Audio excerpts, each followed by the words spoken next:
मुकदमात से थक गए हैं, इससे बेहतर है कि हमें सजा दी जाए। शेख रशीद अहमद। साबिक विफाकी और सरबराह अवामी मुस्लिम लीग शेख रशीद का कहना कि हम इन मुकदमात से थक चुके हैं, इससे बेहतर है कि हमें सजा दी जाए। इंसदाद दहशतगर्दी अदालत के बाहर मीडिया से गुफ्तगू करते हुए शेख रशीद अहमद ने कहा कि हम इन मुकदमात से थक गए। अभी 3 मुकदमात में इस्लामाबाद पेशी है।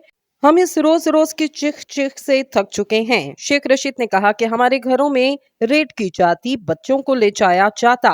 प्रॉपर्टी लीक के हवाले से बात करते हुए साबिक वजीर दाखिला ने कहा, पनामा के बाद दुबई लीक्स आ गईं जो हुकूमत के खिलाफ हैं।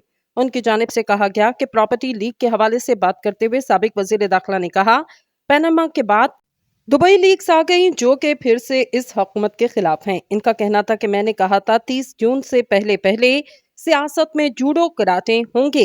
कौम ने वही करना जो आजाद कश्मीर में किया। 9 मई के वाक़े पर जुडिशल कमीशन बनना चाहिए। इस पर जो करना है करो।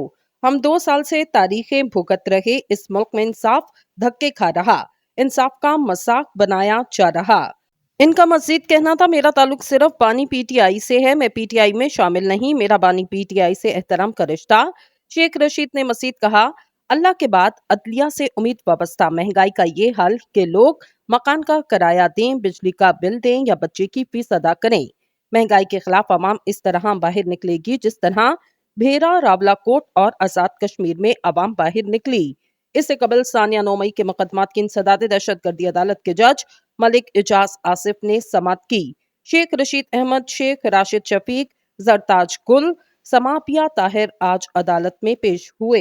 शेख रशीद अहमद के वकला ने तमाम मुकदमात में बरियत की दरख्वास्त दायर कर दी। इंसदाद दहशतगर्दी अदालत के जज ने शेख रशीद की दरख्वास्त 29 मई तक मुलतवी की, जबकि मुकदमे की आइंदा समाअत अडयाला जेल में की जाएगी।